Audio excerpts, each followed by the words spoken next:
Okay, continuing on, this is another picture of my friend who just got back from Italy. She's at the Tower of Pisa in Pisa, Italy.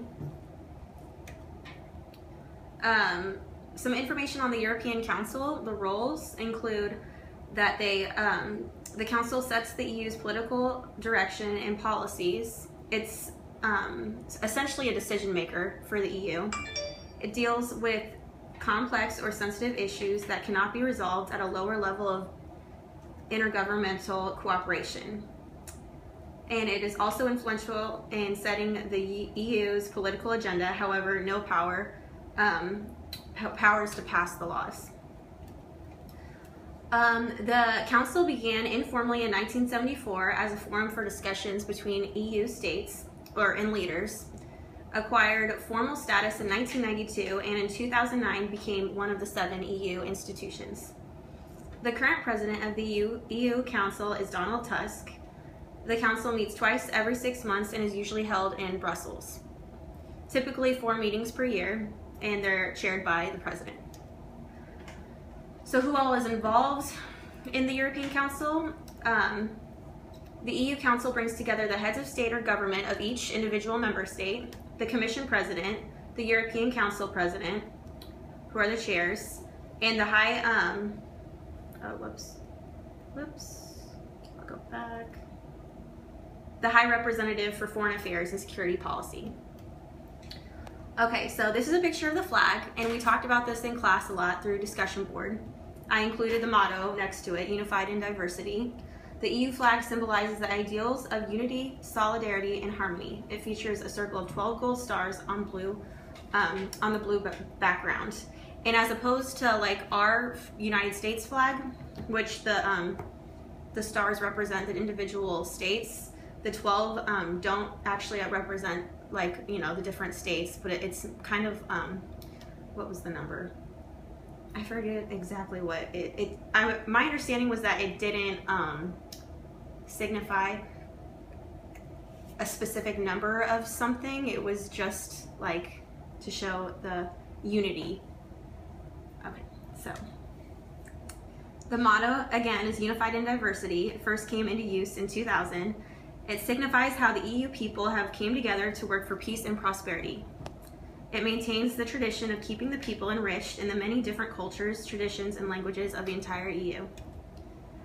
The anthem came from the Ninth Symphony, composed in 1923 by Ludwig van Beethoven, and it's Ode to Joy.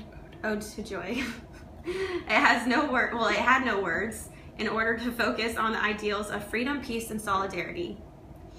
The instrumental music speaks for itself, which is a comment that I included on discussion board when we talked about the anthem. So yeah. Life in the EU, size and population. The EU covers 4 million and has 503 million inhabitants. It is the 3rd largest population after China and India. Europe's population is increasing because of both natural growth and net migration. I've got some goals of the EU. It strives on improving living standards by protecting the environment, encouraging job creation, reducing regional disparities, and developing cross-border infrastructure. As far as education goes, education increases one's skill in the workforce and excels one's ability to cope with increasing international competition.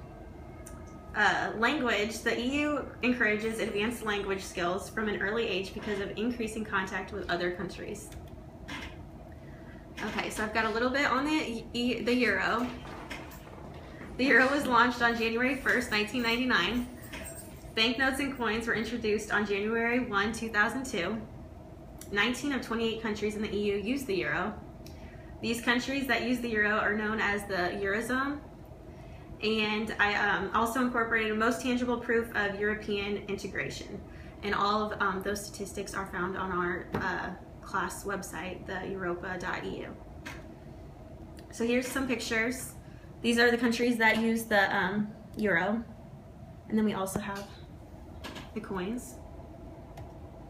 Some benefits of the euro. A single currency offers many advantages. The euro eliminates fluctuating exchange rates and costs. The economy is more stable because of cross-border trade. and it encourages people to shop in other member states. As far as the economy goes, involving trade, the EU is a major world trading power. The EU's economic policy seeks to sustain growth by investing in transport, energy, and research, yet focuses on minimizing the impact of further economic development on the environment. The EU's economy is measured in the goods and services produced, which is now bigger than the US's. The EU's trade with the world includes about 20% of global imports and exports. Even though trade has been hit by global recession, the EU yet remains in the lead, accounting for 16.4% of global imports in 2011. Also the top exporter, accounting for 15.4% of all exports.